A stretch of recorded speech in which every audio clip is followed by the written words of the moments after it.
Sydney. Sydney is the largest in population and most sophisticated city in Australia. It has been known extremely well for its beauty, richness, youth, diversity, multiculturalism and its surrounding of water. The land was initially discovered by Great Britain, led by an English explorer named Captain James Cook. He sailed all the way from London aboard a massive ship by the name of HMS Endeavour. He found all the flora, fauna and landscapes outstandingly beautiful, that he even sailed back to London and informed the government of a possibility of one day establishing a British colony in Sydney. And because all the flora and fauna was unknown to science in Europe, he thus named it Botany Bay. Right here is a replica of HMS Endeavour, which was a ship Captain James Cook sailed on from England to here. This ship is the Charlotte of Anchor, which was one of the ships that arrived in Botany Bay in 1788 from Britain. This happened because crime in Britain just became too unbearable and out of control. Therefore, an English explorer by the name of Captain Arthur Phillip sent all of the 1,000 settlers in the First Fleet, including 788 of the convicts, to Australia, and the First Fleet consisted of 11 vessels. And this ship landed in Botany Bay, which is far around here in Sydney, near Sydney Airport. The main and most comprehensible reason for all this immigration from Britain was because all over the United Kingdom, crime occurred everywhere.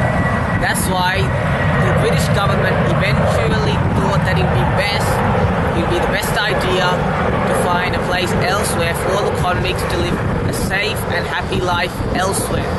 So thus he chose Botany Bay.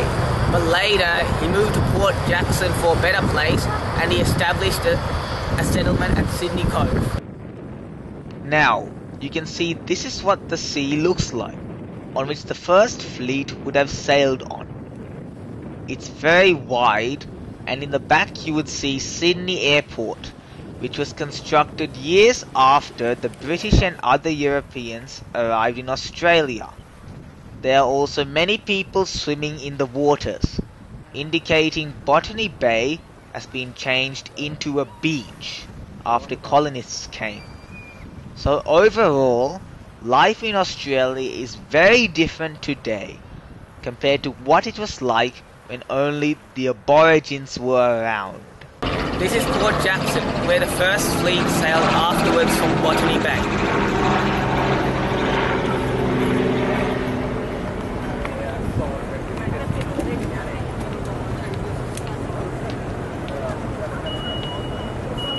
The Opera House. The Sydney Opera House is a massive centre which was opened on the 20th of October 1973. It has been renowned for both its art and musical purposes.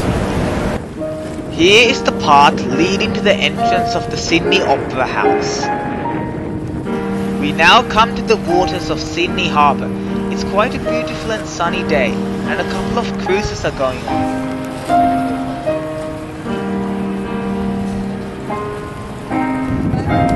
We're just going up to view the Opera House. You would have just seen a young couple pass by and a man of an Asian background walk by.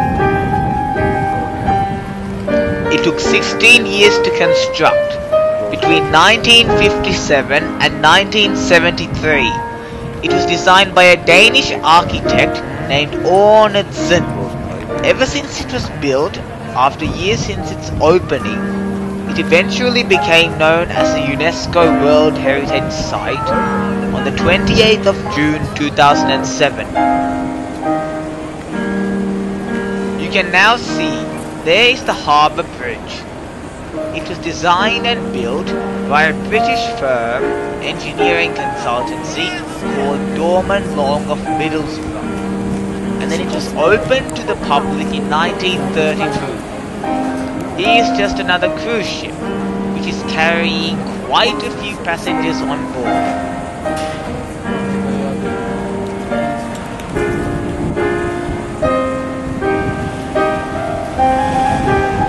We just saw one end of the bridge. Anyway, the harbour bridge nowadays contains 8 road lanes, 2 rail tracks, 1 pedestrian way and 1 cycleway.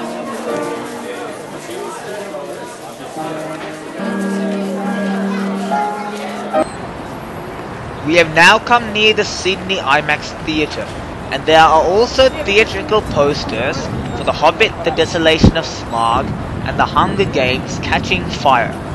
So this shows how Sydney has so many beautiful places and features.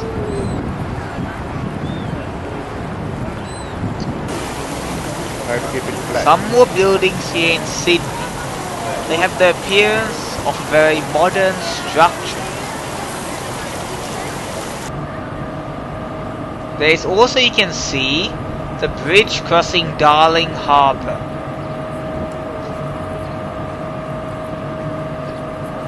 It is also on top of the water surrounding Darling Harbour, and it's on the western outskirts of the Sydney Central Business District.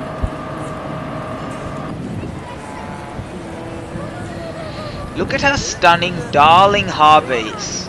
There are the beautiful buildings, ships, water, and the bridge.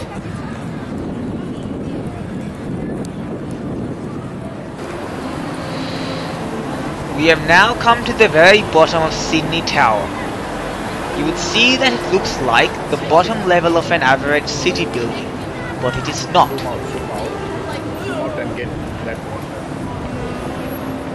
This is most probably because it only starts to get cool once you're going up. Well, here's the observation deck here on Sydney Tower. It stands 50 meters high. The observation deck is 50 meters high, and this whole Sydney Tower, from the bottom of the ground to the top of the spire, is 309 meters tall. It's splendid. The Sydney Tower became a huge tourist attraction after it was opened to the public in August 1981. It has been very famous tourist attraction for more than 30 years, and that's why it gives a good view of Sydney. Here is the wharf near Garden Island, known as Finger Wharf in Woolloomooloo Bay.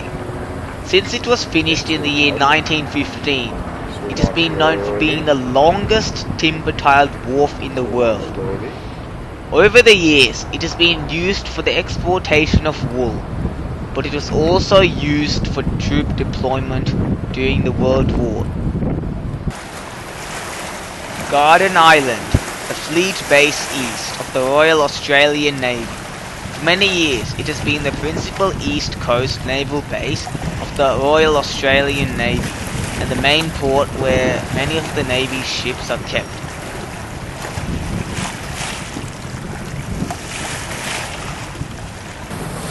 Here is Manly Cove, the place where Governor Phillip decided to form peaceful coexistence with the native Indigenous Australians of the land. He decided that all the Indigenous Australians meet up near his boat here in the North Harbour. Look at how different Manly Cove is compared to what it would have looked like before the British and European colonists would have arrived. There are many boats on the water, people relaxing and swimming, and a few restaurants have been constructed near the deck.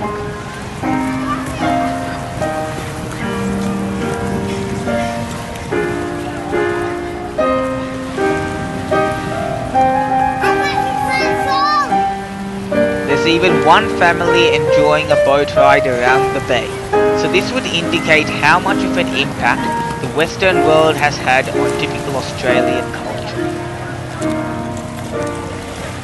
We have now come to the part of the beach where most of the people are lying on the sand.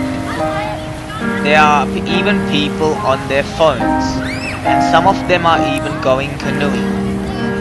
Quite a few houses have also been built near the coast, and a long pathway has been constructed around the entire bay.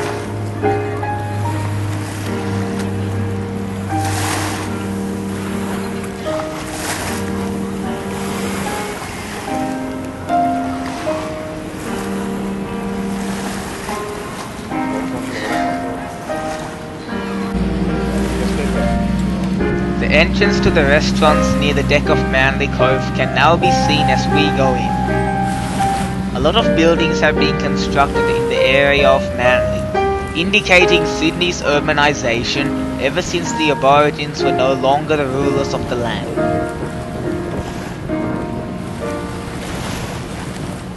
We are now getting more of an idea about how Manly has expanded its urbanisation over the years, since we can probably tell from how the roads and buildings have been built, and because vehicles are driving around.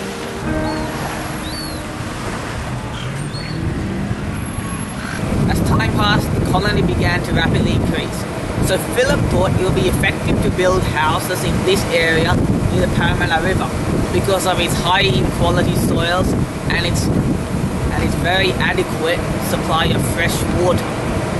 And so an enormously large farming industry was built here because of that reason. And that would result in healthy living for people because of its adequate supply of fresh food, water, and it has an adequate shelter. So that's why people began to build many houses in this area. And later, as many years passed by, it all created an extremely powerful urban industry from back then to the present day nowadays. Well, you would see what a beautiful day it is today in Parramatta, and how long the entire river runs for. There's even a bridge with an arch underneath it, for where boats might sometimes pass by. The Riverside Theatre Parramatta is what we can now see. It is a multi-venue performing arts centre located in the CBD of Parramatta. It was opened in the year 1988 and is home to many performing companies and productions. Wow, you can see how much the area of Parramatta has changed over the many years since the first colony arrived. There are roads, vehicles and different types of buildings and shopping centres all over the region. So this gives us an idea of how urban Parramatta is in the present day. This is the Parramatta Town Hall, which was begun in the year 1881 and opened to the public in 1883. It was designed by G.A. Mansfield and built by Hart and Lavoie. Being located in the centre of Parramatta, it has been known and used for being a perfect venue for many events. Finally, of all the places in Sydney, here is the Sydney Olympic Park. You can also see ANZ Stadium, which is one of the biggest and most well-known stadiums in Sydney. Some nature has also been left behind. Now, as I told you, here is ANZ Stadium. It has been known as Australia's home stadium. It was built in the year 2000 when the Olympics were made. And it has been holding many sporting events for the past 13 years. Sports include rugby league, rugby union, AFL, cricket, and some soccer events have been held here too. Some popular events are held here for only rugby league and rugby union. Firstly, for rugby league, state of origin. Lastly, for rugby league, the NRL Grand Finals have been held here every year after it was built in the year 2000, of course. Now we go to union.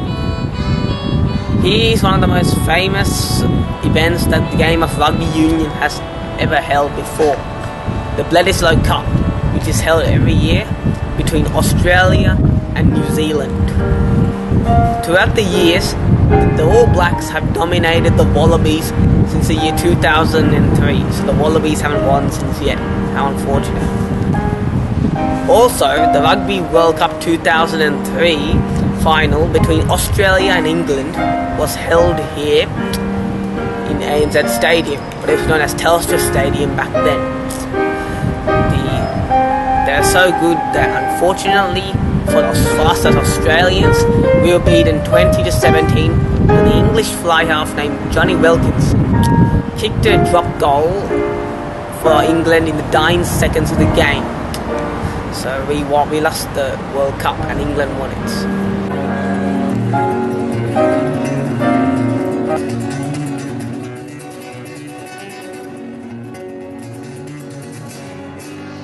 In conclusion, you can see how the number of people in Sydney has massively increased ever since the first colonists arrived in the land. Including this, many of the citizens in Sydney have come from a wide variety of cultural backgrounds, especially from Britain, Ireland, Europe, and Asia.